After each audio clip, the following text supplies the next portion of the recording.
नमस्कार दोस्तों, स्वागत है आपका। और क्षमा के साथ यह वीडियो मैं आपके समक्ष प्रस्तुत कर रहा हूँ। क्षमा इसलिए क्योंकि हमने काफ़ी पहले यह वीडियो एक बनाया था जिसमें स्वदेशी चिकित्सा सार पुस्तक का हमने रिव्यू और उसकी जानकारी दी थी, जो कि कभी किसी पाठक के लिए उपयोगी हो तो हमने हमारी तरफ से शेयर की थी। और उसमें हमने बोला था कि यदि आप में से किसी को भी कोई जानकारी इस किताब से चाहिए हो तो आप अपनी समस्या कमेंट में बताएं और हम आपको उसकी जानकारी शेयर करेंगे। तो इसमें एक पाठक ने जानकारी मांगी थी, पर किसी कारण से हम काफ़ी समय तक उसका वीडियो बना नहीं सके और काफ़ी इस पे मैं क्षमा चाहते हुए मैं आज इसकी जानकारी शेयर कर रहा हूँ, जो कि काफ़ी महत्वपूर्ण इनकी जो जानकारी है, क्योंकि त्रिफला एक ऐसी चीज़ है जो काफ़ी चीज़ों में उपयोग होती है और वे त्रिफला के बारे में जानकारी लेना चाहते हैं।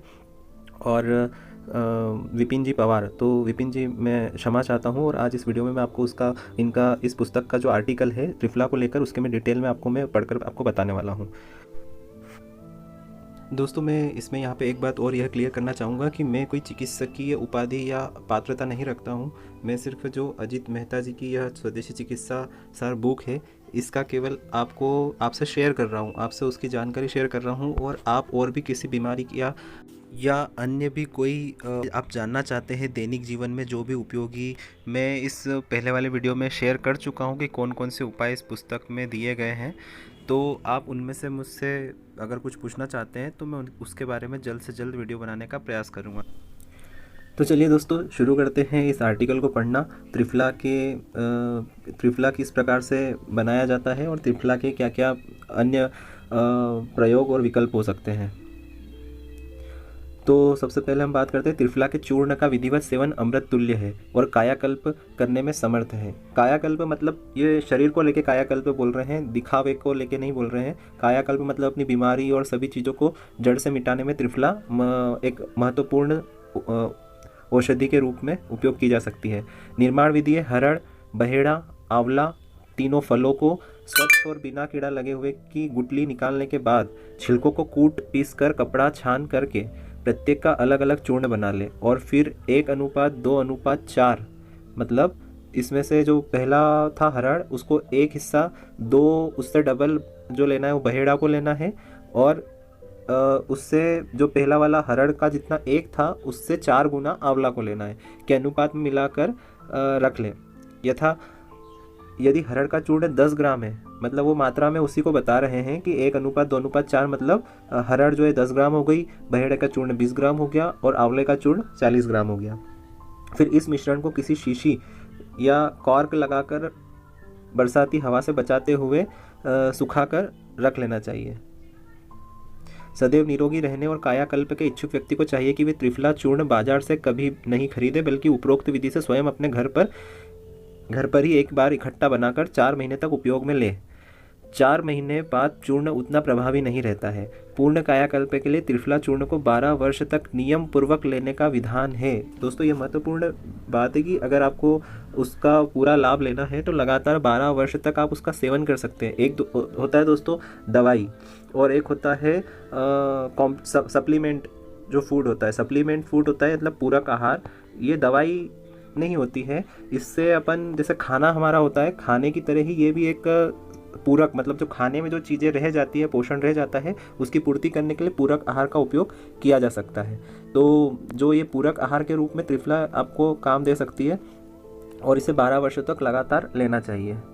अब यदि हम इसके सेवन विधि के बारे में बात करें तो प्रातः मुंह हाथ धोने और कुल्ला करने के बाद खाली पेट त्रिफला चूर्ण ताज़ा पानी के साथ प्रतिदिन केवल एक बार लें। मात्रा आपको बच्चे हो या वयस्क जितने साल जिसकी आयु हो उतनी रत्ती अर्थात 2 ग्रेन चूर्ण लेना चाहिए। जितने वर्ष उतनी रत्ती, जैसे यदि आप 32 वर्ष के हैं, यदि आपकी एज 32 है तो आपको 64 ग्रेन या 4 ग्राम चूर्ण ताज़ा पानी के साथ लेना चाहिए। त्रिफला सेवन के पश्चात 1 घंटे तक दूध या चाय या नाश्ता न लें। दूसरे शब्दों में, औषधि लेने के 1 घंटे तक पानी के अलावा कुछ भी न लें। इस नियम का कठोरता से पालन करना आवश्यक है। त्रिफला सेवन काल में नित्य 1-2 बार पतला पाखाना भी आ सकता है। आपको दस्त लग सकते हैं सेवन काल के दौरान, यह ध्यान रहे। तो उससे आपको घबराना नहीं है, एक ये उसकी हो सकता है कि जैसे जिस प्रकार से वो सफाई, आपके पेट की सफाई हो, या जो भी उसको, अगर आपके पेट में कब्ज जमी होगी या जो भी नकारात्मक जो भी चीज़ें होगी वो अगर बाहर होती है पाखाना से, तो उससे आपको घबराने की ज़रूरत नहीं है। एक दो बार अगर ऐसा हो रहा है तो। भिन्न भिन्न ऋतुओं में अनुपात। तो दोस्तों इसका ऋतुओं के अनुसार भी, जैसे आपको कौन सी ऋतु में या कौन से मौसम में कितनी लेना है वो भी आपको ये इसमें बताया गया है। 6 ऋतुएं होती है और प्रत्येक ऋतु में 2-2 मास होते हैं अपने यहाँ पे। तो प्रत्येक 2-2 मास की ऋतु में त्रिफला लेते समय आगे दी गई अनुपात तालिका के अनुसार एक एक वस्तु त्रिफला चूर्ण में मिला कर ले। त्रिफला में किस ऋतु में कौन सी वस्तु मिलानी है उसके आगे हम टेबल आपको बता रहे हैं, उसमें इसमें दी हुई है, तो वो आपको उसके साथ में मिलाकर लेना चाहिए, उससे उसका उपयोग अच्छा रहता है। वसंत ऋतु में त्रिफला चूर्ण में शहद मिलाए जिससे चाटने योग्य अवलेह बन जाए तब सेवन करें। जो लोग शहद नहीं खाते वे शहद के स्थान पर त्रिफला चूर्ण 2-3 चम्मच बूरा या पिसी हुई चीनी मिलाकर ले सकते हैं। बाकी ऋतुओं में मौसम के अनुसार अलग अलग वस्तु, जैसे ग्रीष्म में गुड़, वर्षा में सेंधा नमक, शरद में देशी खांड, हेमंत में सोंठ का चूर्ण, शिशिर में पिपली लेंडी का चूर्ण को निम्नलिखित अनुपात में त्रिफला चूर्ण में मिलाकर ताजे पानी के साथ प्रतिदिन एक बार लें। दोस्तों अब ये तालिका है, जैसा कि अभी हमने देखा कि गुड़ त्रिफला के साथ मिलाई जाने वाली वस्तु का अंदाजन अनुपात इतना है और मिलाई जाने वस्तु का नाम इस इधर दिया हुआ है, यह सब। तो आप इसका स्क्रीनशॉट लेके रख सकते हैं या फिर आप समझ सकते हैं कि गुड़ 1/4 भाग, सेंधा नमक 1/8 भाग, 1/8 भाग 1/4 भाग मतलब कितना, 1/4, 1/4 मतलब 1 चम्मच का चौथा हिस्सा। यदि 1 चम्मच आप त्रिफला की बात कर रहे हैं तो 1/4 मतलब उसका 1/4 हिस्सा। 1/8 मतलब 1/4 का से भी और आधा, और 1/6 मतलब 1/6 मतलब ये जो 1/4 हिस्सा था वो 1 चम्मच का चौथा हिस्सा हो गया था। 1/8 मतलब उस चौथे का भी आधा, तो थोड़ा सा उससे ज़्यादा 1/6 भाग हो गया आपका। 1/8 भाग वही जो बाद में जो पिपली लेंडी है वो 1/8 भाग लेना है। वो आप इसको देख सकते हैं कि कौन से ऋतु में कितना लेना है। यदि त्रिफला चूर्ण को उपरोक्त तरीके से 12 वर्ष तक सेवन किया जाए, 1 वर्ष तक सेवन करने से सुस्ती दूर भाग जाती है, 2 वर्ष तक सेवन से सर्व रोगों का नाश होता है, 3 वर्ष तक सेवन से नेत्रों की ज्योति बढ़ती है, 4 वर्ष तक सेवन करने से चेहरे पर अपूर्व सौंदर्य निखर उठता है, 5 वर्ष तक सेवन करने से बुद्धि का खूब विकास होता है, 6 वर्ष तक सेवन करने से बल की अपरिमित वृद्धि होती है, 7 वर्ष तक सेवन करने से सफ़ेद बाल पुनः काले हो उठते हैं, 8 वर्ष तक सेवन करने से वृद्ध व्यक्ति पुनः युवा बन जाता है। दोस्तों यहाँ पे मिसअंडरस्टूड ना करें, इसमें वृद्ध व्यक्ति पुनः युवा बन जाता है मतलब उनका शारीरिक, मानसिक, बौद्धिक सभी तरह से उनका स्वास्थ्य जो है वो युवाओं की तरह जोशीला और फुर्तीला होने लगता है। 9 वर्ष तक सेवन करने से दिन में तारे स्पष्ट दिखने लगते हैं। इसमें भी ये इन्होंने कुछ मुहावरे भाषा में लिखा हुआ है, 9 वर्ष तक सेवन करने से दिन में तारे स्पष्ट दिखने लगते हैं, मतलब यहाँ पे वो इतना जागरूक, इतना नेत्रों की ज्योति या फिर कहना चाहिए कंसंट्रेशन और सब चीज़ें उनकी बढ़ने लगती है। आप इनके वर्ड टू वर्ड पे ना जाए, कुल मिलाकर फ़ायदा काफ़ी है। अगर आप इसको रेगुलर लेते हैं कोई नुकसान नहीं है। 10 वर्ष तक सेवन करने से कंठ में सरस्वती का वास हो जाता है, हृदय में दिव्य प्रकाश की अनुभूति होती है।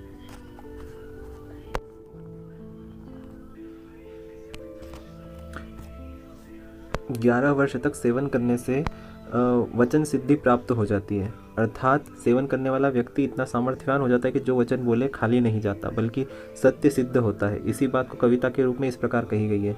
दोस्तों आप खुद समझिए, इसे जादू ना समझिए।